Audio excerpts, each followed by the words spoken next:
Jeeve is Misha Gale, and this episode is about my issues with the same-sex KH fanfics and their baby OCs. It's not so much the OCs themselves as the impossibleness of these OCs' genetic makeup that haunts me. They don't have recessive and dominant traits, they just have one eye and hair color from each parent, which is not how genetics work. Even more ridiculous, the parents in each case are not capable of reproduction. So I did a little research on genetics and heredity, and of course I chose ships who are biologically capable of reproduction.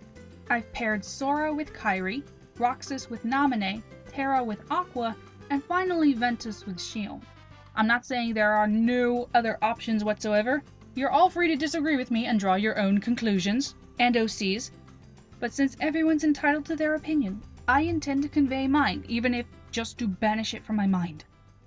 There are 5 traits I'm going to weigh in terms of dominant or recessive to determine the most likely outcome. We'll call these levels, in which case it makes the most sense to start with level 1. Sex. Okay, boys, stay with me. No, I do not mean how the child was conceived. What I mean is whether the child is a boy or a girl. The odds are close enough to even that I'm just gonna make a male and female outcome for each pair. Granted, that's more work for me, but it's kind of the luck of the draw.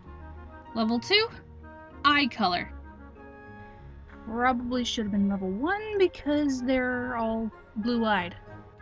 3, skin color. Probably safe to assume they're all gonna have pretty light skin. Level 4, earlobes.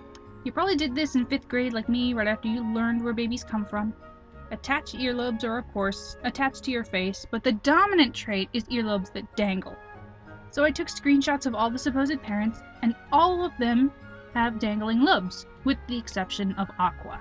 You are the only exception. You are the only exception. Since attached lobes are the recessive trait, her daughter or son will most likely have Terra's dangling lobes. Level 5, hair color. Oh god, do this again. Scientists have figured out that there are 2 major types of pigment that decide your hair color. And think of these as like the sliders in Photoshop. The first one is called pheomelanin, which adjusts how yellow or orange the hair is. The second slider is called eumelanin, which fixes your hair's brightness and contrast. It's kind of like the saturation and brightness. Now, the list of hair colors from most dominant to most recessive is black, brown, blonde, red, and white. Of course, Aqua's going to be the tricky one because she has blue hair. The logical explanation would be that she dyed it, but anyone who actually reads the box on their hair dyes knows you should never use it on your eyebrows. And Aqua's eyebrows are blue, same as her hair, which would seem to indicate this is her natural hair color. However, there are specific dyes made solely for the purpose of coloring eyebrows. Of course, naturally blue hair isn't a fantasy, it's just that no one is actually born with it. There are cases where if someone dyes their hair a certain color several times, the possibility increases that the coloring pigment can actually change the natural pigment of your hair, causing a permanent alteration. So is Aqua a natural blue? The world may never know. But whether her hair color is natural or artificial, Terra has brown hair, which is the second most dominant trait you can have. So it may or may not be safe to assume his children will also have brown hair. Kairi is among the 2% of the world's population with the rare, naturally red hair. But it's rare because it's recessive.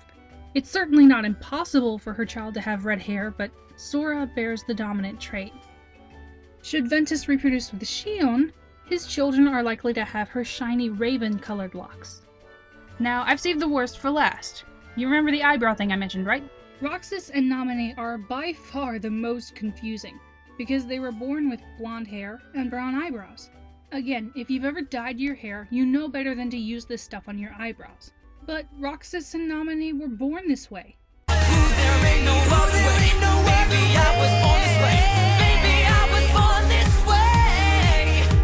And it's 3 different hair colors I'm dealing with here, so I'm just gonna have to trust my instincts. So, weighing all this in... Okay, we're gonna do the bonus level now. Bust size. Okay, boys, stay with me. So for me to draw the daughters of the Kingdom Hearts heroines, I have to muddle through the awkward process of measuring each lady's cup size. For For this to work, I need a sense of scale, so I need to measure the girls. But I need a point of reference to do that. And luckily, I have one. Snow White measures at 5 feet 2 inches, and when standing next to her, Ventus stands at 5 foot 4 inches. Compare Aqua's height to Ven's, and she measures up to 70 inches, or 5 foot 10. Now I have to determine how many inches are between her bust and her torso. This number will give me her cup size. So measure Aqua, copy layer, rotate, the ruler stays consistent right there. I'm not gonna... Okay, so Aqua's bust is just under an inch out from her chest, making her an A cup. And no, she doesn't look like it, does she? Since Roxas's height is consistent with Ven's, and Sora is the same height as Roxas, Kairi can be measured up to Sora. Since Kairi and Naminé are the same size, it turns out the princess and her nobody each measure at half an inch. And not to make Xion feel bad, but there's really no point in me measuring her cup size anyway, she kind of really doesn't have one.